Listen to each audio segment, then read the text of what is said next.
I mean, I'm not. I would never read. I would never read anything that I'm not supposed to read.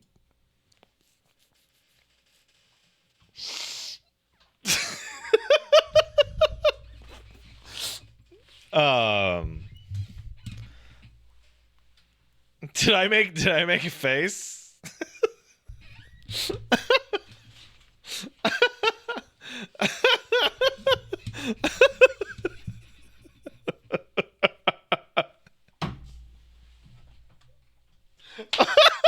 I made a crazy face. Oh yeah, hold on. Hold on. You said you tweeted it at me, Erie. That was really fast.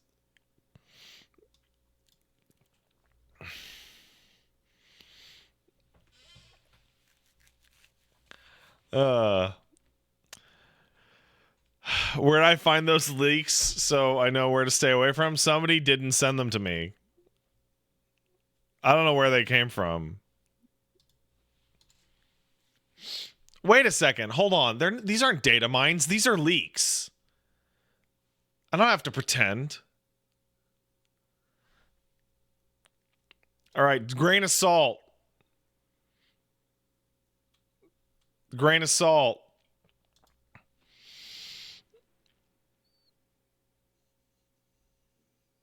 Someone asked about Dark Knight. Damnation, 40% mitigation, 2-minute cooldown, 55 potency recoil to enemy. Grants primeval impulse when it expires. Salvation effect is a 400 potency regen for 15 seconds. This is the Vengeance upgrade. Shadowed Vigil grants Vigilant, which is a 1200 heal X-Cog. Great Nebula is a 20% max HP increase and then restores that. Man, these tank mitts are fucking lit. X-Cog is a heal that goes off after you lose a certain amount of health. Bro, Dawn Trail enemies are going to hit us. They're going to hit us really fucking hard.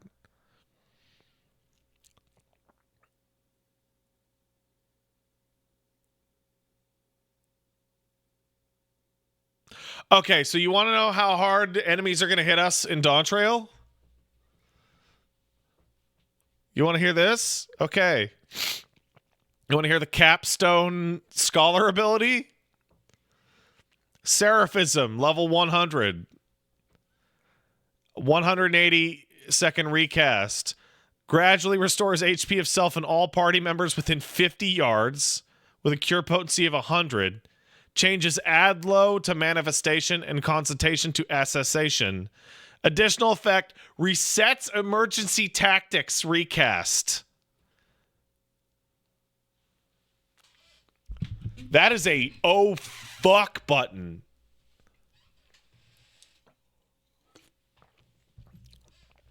That is a oh fuck button. Twitch is updating sub prices in various countries. I mean, that makes sense with inflation. Please continue to subscribe to Pat Stares At.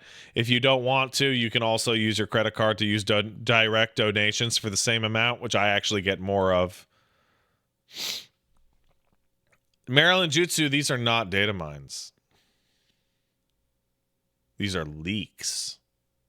That's different.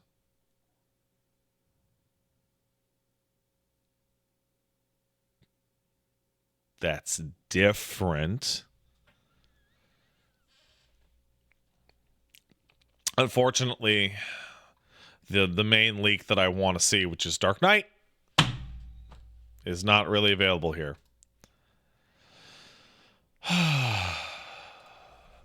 Professional Witchburner kicked in $7.77. Thanks, Witchburner. Sorry for the spam, but my fiance would kill me if I didn't recommend her current hyperfixation.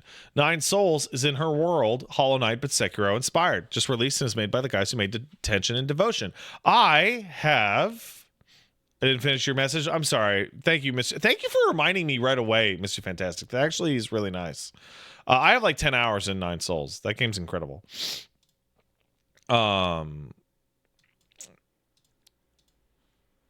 No, no, no, no, no. So Mr. Fantastic continued to say, also the DreamHack tournaments were all on at the same time and they were hype. Unfortunately, you have not managed to get me out of fighting games. Hope you and Peach are well. Pet babies. Will do. Thanks, man. Dark Knight's effect is an XCOG.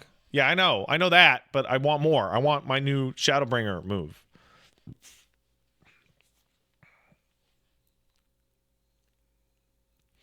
Behavior just laid off 95 people. Maybe they should. You know what? You know what's like the most fucked up, stupid thing to say? I can't fucking stand it. When you see like a game company lay off like 100 people and you see somebody go, maybe they should fix the survivor meta. Then they wouldn't have to lay anyone. I was like, shut the fuck up.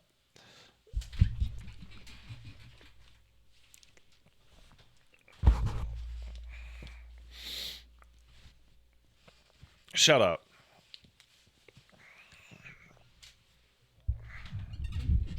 Doomsday Dan kicked in a sub. Thanks, man. The only game that should have frame drops in the trailer is EDF. Ooh, that's good. Will I be streaming the new COD reveal after the Microsoft stream for extra monies and 9/11 store bundle? I don't know. Depends what... I think something is right afterwards, but we'll have to see. Forlorn Carton sub. Thank you. So to Flighted Wings. Thanks, guys. Mordecai kicked in $5 to say, boy, I sure do love these games. Wish I had more than a nanosecond to get the names. It was really bad. Really bad. Is EDF the only games that get a free pass looking and running like shit? Kinda. Get Gooey the Good, 87 subs. Is almost baby time. Almost. Jonath LP sub. Thanks, Jonath. Now that you're slowly working your way through the glut of games, are there any older games you're looking at to stream when things clear up? I would really like to stream Dishonored 2. I don't know if that's viable, and I don't know if anyone would care, but I never got around to it, and it looks cool. Professional Witchburner gifted a sub. Thanks, Witchburner. Appreciate it. Shinobi Phoenix kicked in a sub. I, too, have finally joined 14, but I didn't know the free trial is trapped on the platform you started on, so I'm playing on Xbox, so I have to sub. Our machinist good to go for now. So, if you're playing Final Fantasy 14, here's a pro tip. This is a real pro tip. This is not a joke. The game's balance is very extreme. The difference between the best class and the worst class is like 2 or 3% damage. They are all pretty much the same. Pick whatever you think is cool to your eyeballs, and you enjoy their mechanics. That's it. There are occasional outliers. Like Paladin was not super great for parts of Endwalker, and Dark Knight was like insanely overtuned. And Warrior had like a 5-year stint where it was just incredible, but overall, don't worry about it. Really, just like don't worry about it. Like, people have cleared ultimates with the most off-meta shit ever. It doesn't matter. You know? They're all good. The Royale kicked in $5. Thanks, man. Hello, Silk Song Cult member. I'm going to try and level Ninja, at least at level 80. The Rogue Quest is cool. I can't understand a fucking word they say, Pat. It's fucking sick. Happy Pride, y'all. Yeah, I liked the... Like, Aboro's fine. Aboro's okay. But the Rogues were way more interesting. Peepo the Red Panda sub. Thanks, man. Appreciate it. And Ray Duran kicked in $5. When Arcane got shafted, a friend of mine was like, that's what they get for making Redfall, and I wanted to clothesline him. They didn't even want to make Redfall! That's the worst part. They didn't even want to. I didn't even want to. All right. Let's watch Iron Pineapple's video and find out about how big Shadow of the Erdtree is, shall we? I bet it's big. Oh my god, there's an ad. Oh, that's weird. Hold on, let me see if I can... Hey, do you guys do you guys remember when YouTube was like, stop ad blocker, and then your ad, it would be like, I can tell you're using ad blocker, and that just stopped working at all. Like ad blocker just like conclusively beat them. It's also like really, really funny that as somebody who works on Twitch and YouTube and social media, that when they're like, we want you to stop watching ads, the response is, sorry, we want you to stop ad blocking on YouTube. My response is, I'm just not going to watch YouTube anymore.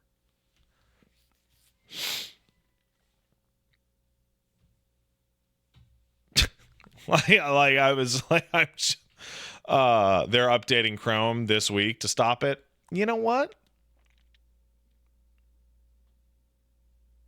I'm not worried about it. Anyway. Oh, there's no sound. I should probably put sound on, huh?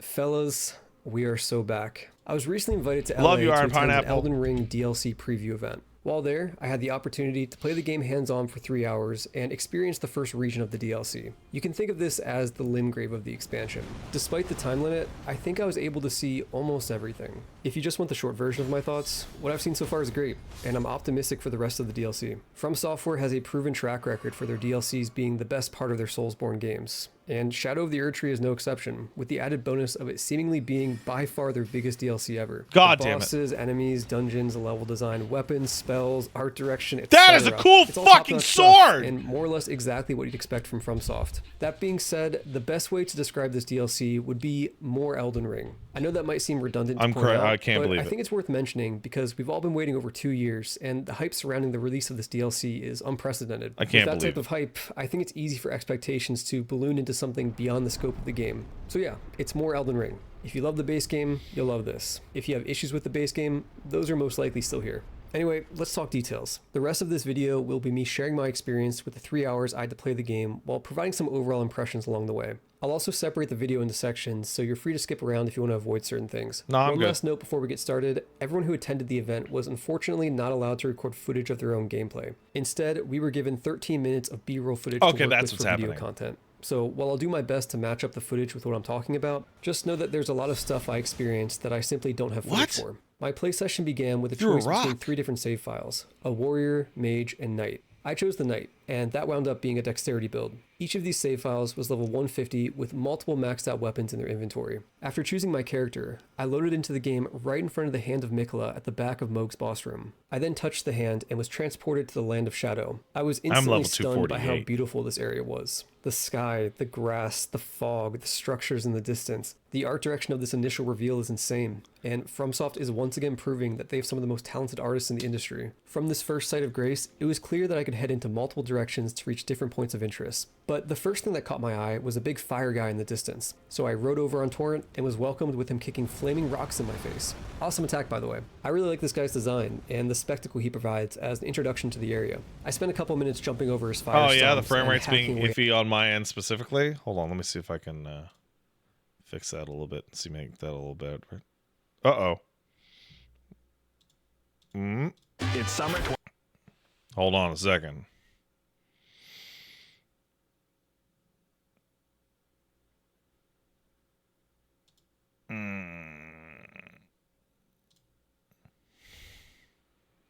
Oh, you know what? I know exactly what it is. I know. I turned off hardware acceleration. How do I do that? Hold on, I'll have to do that again.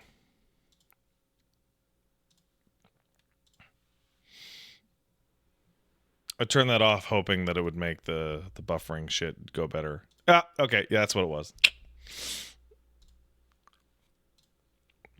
All right.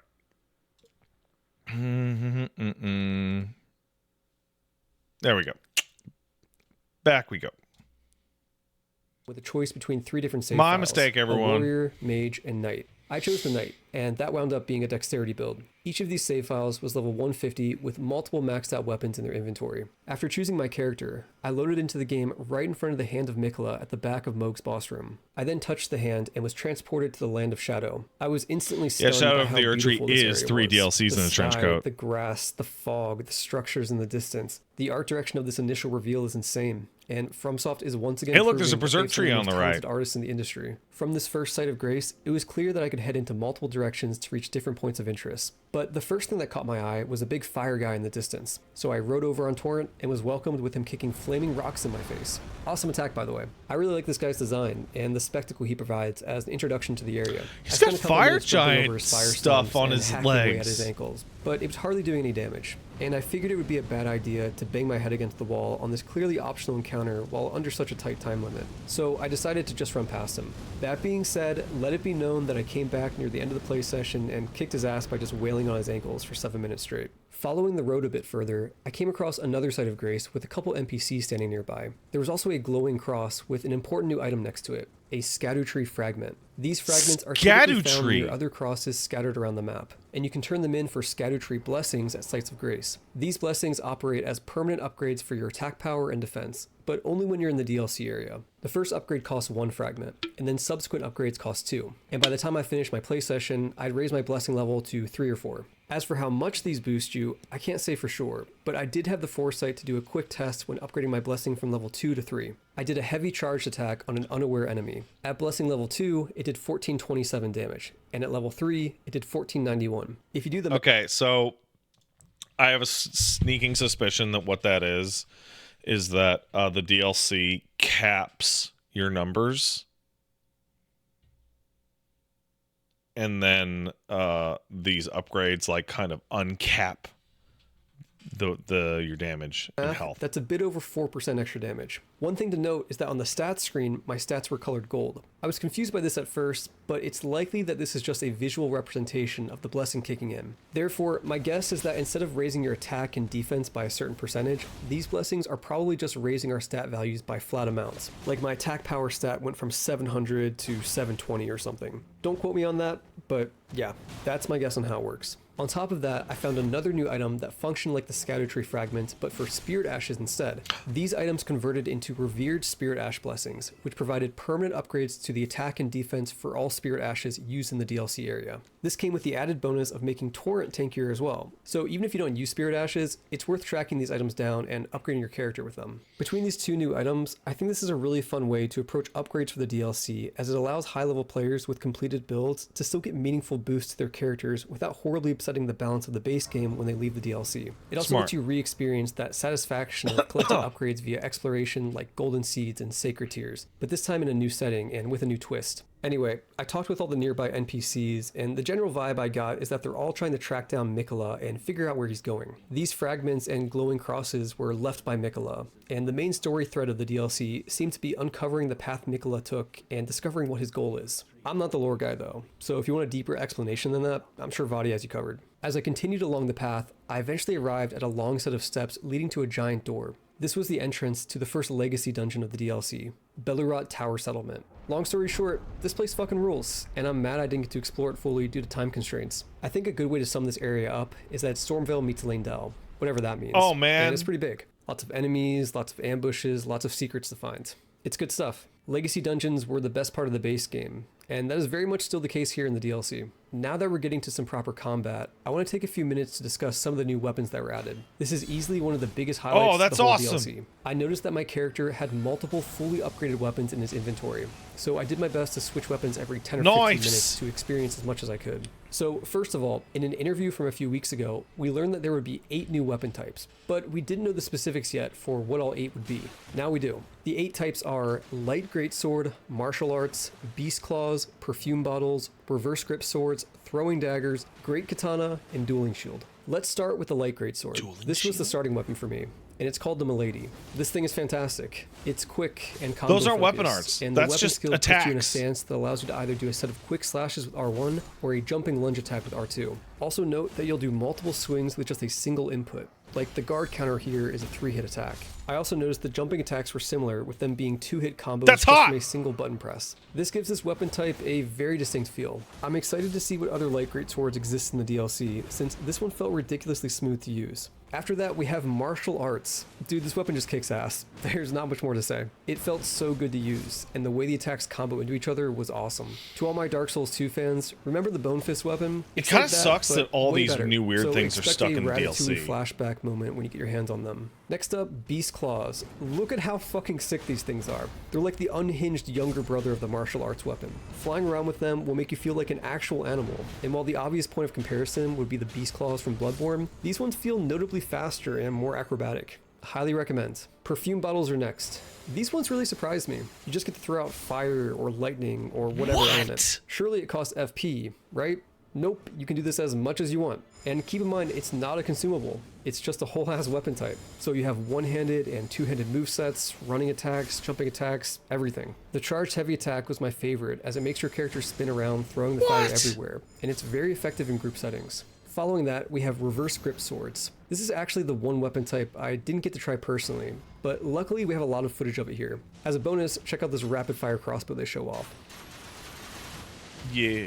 Anyway, these things seem especially fast and evasive. Like there's one move where you dash through the enemy while attacking at the same time. Also worth noting is that you can block with L1. Normally, this isn't possible when dual wielding two separate weapons, as L1 is the input to attack with both at the same time. So this confirms that they're a package deal, and as such, they have a more varied moveset. It also opens the door to landing guard counters while dual wielding. Very excited to try these. Next up, throwing daggers. Just like the perfume bottles, these caught me off guard because I was expecting there to be some sort of consumable or FP component to their attacks. But no, you can just rapid fire these out as much as you want and fully commit to a viable mid-range playstyle without ever running out. The weapon art has the added bonus of enabling the daggers to pierce through enemies. Next, we have the Great Katana. No footage of this one sadly, but it's exactly what it sounds like. It's a big katana. It's basically an Odachi, which Neo fans should be familiar with. Yeah. Think length and girth rather than just length. Loved this weapon. The basic one has a weapon art that puts you in an overhead stance where R1 would be a quick slash down, and R2 would be 3 quick slashes instead.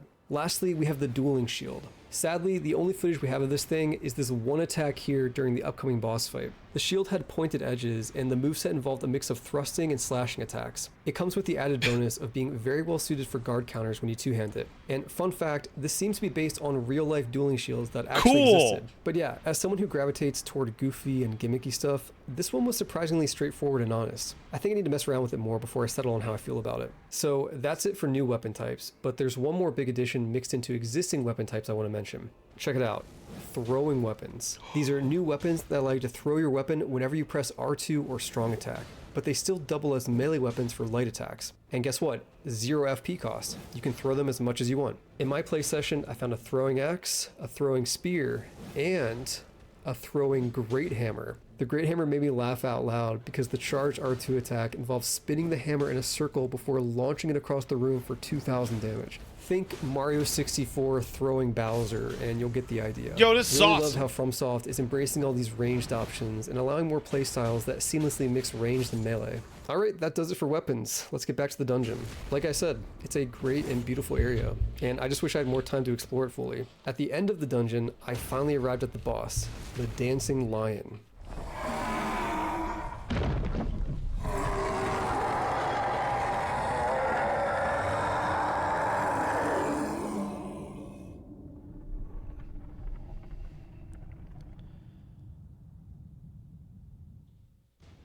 I absolutely love everything about this fight. First of all, look at how cool this design is. It's literally just a couple dudes in a costume, and you can see their feet poking out from underneath the fabric. This takes inspiration from the Chinese lion dancers in real life, and it's such a fun idea for a boss. The way it moves around is mesmerizing. the and has lion some really head is interesting also, attacks. One of the coolest things about like, this alive. fight is how it'll shift back and forth between different elements. It has a wind mode, lightning mode, and ice mode. and each of these is accompanied by unique attacks and hazards all over the arena. This whole It encounter isn't? is But he easily one of my yelled. new favorites for Elden Ring. It was tough too. I got him on my third or fourth try, but I had to rely pretty heavily on my Spirit Ashes, and I think it would have taken me significantly longer had I not used them. My summon of choice was a new Shielded Knight commander because he seemed especially tanky, although I also had the option of summoning one of the giant hands from Karya Manor. I don't typically love to use Spirit Ashes, but I felt compelled to here due to the time limit. To be clear, there's nothing wrong with using them, and the game is very much designed around you taking advantage of them, so you probably should be using them. But yeah, I usually enjoy the challenge that comes from going solo. Also, shout out to the soundtrack on this fight and the DLC as a whole.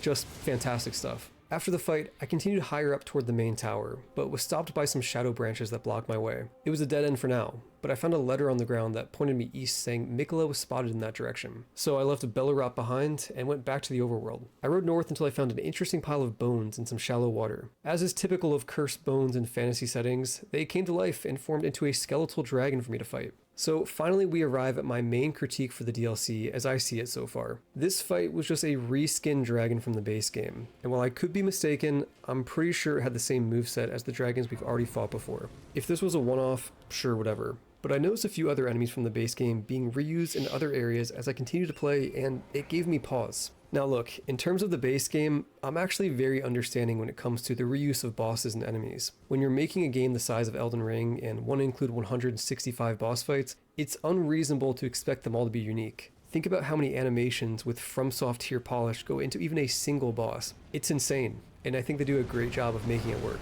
That being said, I'm a little disappointed with that sort of base game reuse in the DLC. It's not egregious by any means, and was mostly just a few enemies here and there, but yeah, it's the type of thing that, at the very least, made me raise my eyebrows. Surprise and discovery are some of the best parts of a first playthrough of any FromSoft game, and stuff like this slightly diminishes that. I wouldn't be bothered by the reuse of DLC enemies Celia, and what's bosses the, in other DLC areas, stupid but I am body a little tag? bothered by the reuse of base game bosses and enemies in the DLC. Like, I don't know, man. I was just kind of deflated when I found a cave later on with a magma worm inside after I'd already encountered 5 in the base game. And FromSoft, I love you, but do we really need more ulcerated tree spirits in the DLC? To be clear though, the vast majority of enemies and bosses are still new, and the variety of enemies in the DLC seems to still be on par with the rest of the game. As such, this is definitely a nitpick rather than a serious hang-up. And while it didn't rise beyond the level of slight disappointment, I still feel a responsibility to mention things that flag for me rather than just be a source of hype for the DLC. My opinions could change on this, especially when I see the full context of the rest of the DLC. But yeah, this is how I'm feeling right now. Let's move on. After the dragon side boss, I explored a bit more of the overworld and collected some items before deciding to head further east. I rode across a bridge guarded by a few soldiers with a giant ballista at the end. And I'm sorry FromSoft, I got a nitpick here again. When I come across overworld hazards like this, I want them to fuck me up. I want them to be a real threat. For this, I kind of just rode straight across the bridge without getting hit by the ballista whatsoever. Anyway, after crossing the bridge, I was met with a war camp filled with soldiers and tents. It looked pretty similar to what you're seeing on screen now, but I believe this footage is of a different camp because the layout is a bit different and there wasn't a giant fire guy patrolling around. It was a neat little area, and it served as an introduction to yet another legacy dungeon, Castle Ensis. Calling it a legacy dungeon might be a bit too generous though, so let's call it half a legacy dungeon because it has the level structure of one and is very much main content, but it's just not that big. This area was fun to navigate, and once again, it's just a great level. And I even had a few opportunities for stealth with patrolling guards. I'll spare you the details, but fuck man, it's just such a joy to experience FromSoft areas for the first time. At the end of the area, the boss was waiting. It was moon themed, and their name wasn't Renala, instead it was Rellana. Fucking classic. I actually laughed out loud when I saw the name at the bottom of the screen. This boss isn't quite as much of a spectacle as the Dancing Lion, but it's still cool as hell. Rellana is humanoid with dual swords and a little bigger than the player. Lots of flashy attacks and combos. My favorite is one during phase 2 where they summon the moon, kind of like the full moon spell from the base game, but this time it's 2 moons, and instead of being launched as a projectile, they both slam into the ground and create a shockwave. It's awesome. This boss took me a couple tries with my Spirit Ashes, though I think it would have taken me significantly longer if I ran it solo.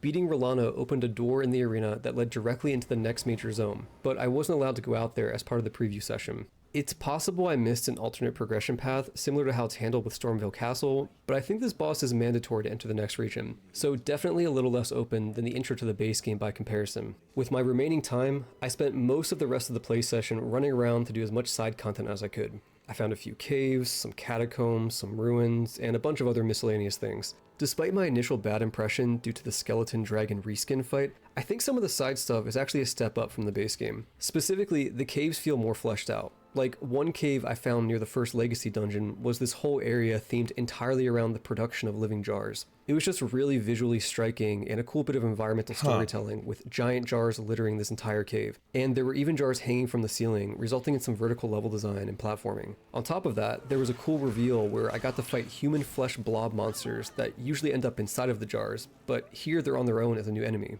As a whole, it was a great bit of side content and quite memorable. Another good example of this type of side stuff was this big fire dungeon with even more unique enemies and level architecture. This footage we have of the entrance serves as a good teaser. I won't go into detail here, but yeah, this is exactly the kind of thing I was craving from the base game. More memorable, sizable encounters that break the mold beyond the standard caves, mines, and catacombs. I don't expect every bit of side content to be on this level, but if they keep mixing these in for the whole DLC, we're in for a good time. After doing everything I could find, I spent my remaining few minutes trying out the 2 other characters I could have selected at the beginning to get a feel for their weapons and spells. I've already covered most of this in the weapons section from earlier, but I do want to give special attention to the new sorceries and incantations. Some of these seem especially fun to use. A few of my favorites were the Gravity Bomb Explosion sorcery, an incantation that mimicked the beams of lights from the big flower enemies in the base game, and one where your head turns into a rune bear, kind of like the dragon incantations. Spellcasters are about to have a lot of fun. Before we wrap up, I want to share a few more discoveries that I found that I haven't mentioned yet. First, both of the main bosses drop boss remembrances. For the Dancing Lion, I don't remember the first option you could trade it in for, but I went with the second option, which gave me a new Ash of War. It's essentially a super Hoarfrost stomp, so the ice stomp move from the base game, but this time it's bigger and you can hold L2 to charge it up. Big fan. For Rolana, I had the choice between dual swords and a new spell. I didn't get the chance to try out either for myself, but the spell seemed awesome because it's the same move from the boss fight itself, where 2 moons slam down and create a shockwave. Definitely seems like a fun one. Next, I did in fact find a crafting recipe for a giant fire pot, which I think is the same one shown off in one of the DLC gameplay trailers, but I sadly didn't get to try for myself. So yeah, just confirming that as a consumable item you can find pretty early on. I also found a talisman that would raise my attack power if I used a weapon with a stance weapon skill and held down the stance button for at least 2 seconds. The Uchi Katana would be a good example of a viable weapon for this. And I don't know, I just thought this was a fun idea for a talisman. While running around, I found these blue worm guys. I absolutely love them, but be they're warned, cute. I like if you attack them, they will go fucking crazy. I'll let you discover what exactly they do when you play for yourself though. I also went to the southeast edge of the map and found a ruined church guarded by some knights. Next to this, there was a little alcove where I found the item Marika's Blessing. It seemed to function just like Divine Blessing from the Souls games, as it was a consumable that would fully heal you, but its item description caught my attention. I believe it said it was given to Mikola by Marika to aid him on his journey. It also said that Marika only made one of these. I think that's pretty interesting, as it implies Marika directly helped Mikola, and it raises some questions for how Mikola lost it and what that means for his journey. And yeah, that's about it. After the 3 hours were up, the lights came on in the preview room and we were told to stop playing. Before I move on to share a few more thoughts and answer some questions, I want to provide some feedback to Bandai's marketing strategy here. Specifically, what level should you enter the DLC? So 300. for the preview event, we were all given characters that were level 150 and in new game. Now I think that was fine, but I wouldn't go higher than that. I think somewhere between 120 and 150 is probably ideal, assuming you're not new game plus. Personally, I'd lean toward 120. How big is the DLC? Okay, this is an important question and one that I would love to answer accurately. We're talking about a $40 expansion here, so it's more than reasonable for people to want some assurance that's worth it. Ultimately, I can't answer this for sure, but if I had to guess, I'd say that what I experienced with this preview event was 20% or less of the DLC. 15% might be a better guess though. I could easily be off, but that's the vibe I'm getting. Part of this guess is based off an interview Miyazaki gave, where he said the DLC would contain over 10 new boss fights. All right, that's enough. So hey, here's the thing. This is important. The build that I made is not particularly strong. It's like a hyper quality build. I have like 40 vigor and 40 endurance, which is like normal. And I just gave myself 50 of all the combat stats. So because I just want to be able to use everything. Like, I don't have anything at 60 or 99 or anything stupid like that. 40 endurance ain't normal? Yeah, it is. I had 40 endurance when I beat the game. Right? All right. Well, that's it for me today, guys. I got to get out of here. I'll see you tomorrow. No, I won't. I won't see it. Wait. I won't see you tomorrow. Tomorrow's the only day there's no show. All right, but bye then. Bye. Bye, losers. Bye.